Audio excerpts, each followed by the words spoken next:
Azad Kashmir joint عوامی action committee کا گمراہ کن بیانیہ۔ عوامی ایکشن کمیٹی کا 9 جون کو ہڑتال لانگ مارچ کا اعلان۔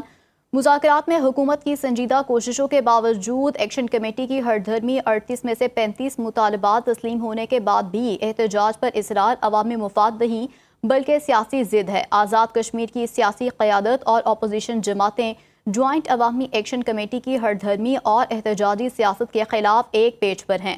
حکومت نے مذاکرات، ریلیف اور عمل درآمد کا راستہ اختیار کیا، جبکہ جوائنٹ ایکشن کمیٹی نے دباؤ اور سڑک کی سیاست کو ترجیح دی۔ آل پارٹیز کانفرنس کے اعلامیے کی آزاد کشمیر اسمبلی سے توثیق جمہوری اتفاق رائے کا واضح اظہار ہے۔ ہر دھرمی سے امن و امان خراب کرنے کی کوشش کی تو قانون کے مطابق کارروائی ناگزیر ہوگی۔ عوام کو بندشوں، ہڑتالوں، دباؤ کی سیاست کی بجائے ووٹ مکالمے آئینی عمل پر اعتماد کرنا چاہیے۔ ترجمان آزاد کشمیر حکومت شوکت جاوید میر کا کہنا ہے کہ نشستوں کے معاملے پر آزاد کشمیر اسمبلی اور اعلیٰ عدالتوں میں کام ہو رہا ہے۔ عوامی ایکشن کمیٹی نے محاذ ذرائع کا راستہ چنا۔ امن و امان کی صورتحال پر قانون حرکت میں آئے گا۔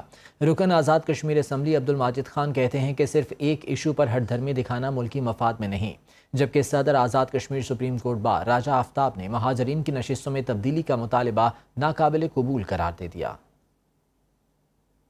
آزاد کشمیر ایک ایسا خطہ ہے جہاں ہمیشہ رواداری، وفاداری، شائستگی اور ایک دوسرے کو برداشت کر کے حفظ مراتب کا جو کلچر تھا اس کو ہماری ایلڈر لیڈرشپ نے پروان چڑھایا۔ اور دنیا میں کون سی ایسی ریاست ہے جہاں اختلاف رائے نہیں ہوتا؟ اور اختلاف رائے وہاں ہوتا ہے جہاں صاحب رائے لوگ ہوتے ہیں، لیکن جب آپ ساری حدود و قیود کو پھلانگ کر وہاں صرف میں نہ مانوں کہ آپ ضد کھیلنا شروع کر دیں تو ظاہر اس کا نتیجہ تو خرابی کی طرف جائے گا۔ میں یہ کہہ رہا ہوں کہ اس سے قبل بھی 14 قیمتی انسانی جانیں موت کی آغوش میں چلی گئی ہیں، تو وہ 14 قیمتی انسانوں جانوں کا خون کا حساب کس کے ذمہ ہے؟ پیداواری لاگت پر بجلی آج بھی ہم اس کا فائدہ اٹھا رہے، سبسڈی پہ آٹا بھی لے رہے۔ پاکستان کے تعلیمی ادارے ہمارے لیے حاضر، پاکستان میں ہمارے کاروبار ہیں، ہماری جائیدادیں، اور پاکستانی یا اپنی کسی طرح کی کوئی زمین جائیداد نہیں خرید سکتے۔ تو اتنی بڑی قربانیوں کے بعد ہم نہ دیکھیں آؤ نہ دیکھیں تاؤ، جدھر دل کرتا ہے ادھر چڑھاؤ کر دیں۔ تو لشکر کشی کا جب اس کو شکست فاش ہوتی ہے تو تاریخ میں اس کا انجام پھر قبرستان کا ہوتا ہے۔ ایک ایشو ایسا جس کے اوپر میں سمجھتا ہوں کہ ایک ہردرمی اختیار کیے ہوئے ہیں جو مہاجرین مقیم پاکستان ہیں، جنہوں نے تحریک آزادی کشمیر کو پروان چڑھانے اور تکمیل پاکستان کے لیے ہجرت کی تھی، جنہوں نے لاکھوں جانوں کی قربانیاں دی۔ اگر آپ کو یاد ہو تو جموں میں 2-2.5 لاکھ لوگ قربان ہوئے۔ دہلی کے اندر آج تک ہندوستان کی 9 لاکھ فوج بیٹھی ہے اور وہاں پر وہ ظلم و بربریت کا بازار گرم کیے ہوئے ہیں۔ لوگوں کو ان کا حق نمائندگی نہیں دیا جا رہا۔ ان سب چیزوں کے باوجود جو ڈیوائیڈڈ فیملی کے ریپرزینٹیٹیوز تھے ان کو چاہتے ہیں کہ ان کے حق نمائندگی سے محروم کیا جائے۔ اس کے اوپر بھی ایک APC کال کی گئی ریسنٹلی، اس APC میں کنسنسس ڈیولپ کیا جائے۔ ان کو دعوت دی گئی کہ آپ بھی آئیے اور آ کے اپنی بات کیجیے، لیکن انفارچونیٹلی وہاں آنے کے بجائے انہوں نے انتشار کا راستہ اختیار کیا، ہڑتال کا راستہ اختیار کیا۔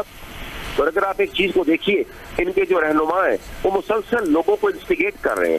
وہ جس قسم کی سٹیٹمنٹس دے رہے ہیں کہ اگر حکومت پاکستان حکومت آزاد کی مطالبات مان بھی لیتی ہے تب بھی ہم اپنا احتجاج مؤخر نہیں کریں گے۔ جی، اس وقت آزاد کشمیر میں بڑی عجیب و غریب صورتحال پیدا ہو چکی ہے، چونکہ آزاد کشمیر کے اندر جو جیک ہے جوائنٹ عوامی ایکشن کمیٹی، ان کا جو سب سے امپورٹنٹ جو ان کا مطالبہ ہے وہ یہی ہے، اور جس پہ وہ سٹینڈ کر رہے ہیں وہ ہیں مہاجرین مقیم پاکستان کی 12 نشستیں۔ اب یہ ایک ایسا کانسٹیٹیوشنل میٹر ہے جس میں آزاد کشمیر کا جو عبوری آئین ہے اس کا آرٹیکل 22 ہے، وہ ان کو پروٹیکٹ کرتا ہے۔ جو 12 نشستیں ہماری آزاد کشمیر قانون ساز اسمبلی کی مقیم پاکستان، تو اس میں صرف امینڈمنٹ کا طریقہ کار جو اسی کانسٹیٹیوشن میں موجود ہے، اس کا آرٹیکل 33 جو ہے اس میں بڑا واضح ہے۔ اس میں 2/3 میجورٹی کے آئین کی کسی شیک میں بھی ترمیم نہیں کی جا سکتی۔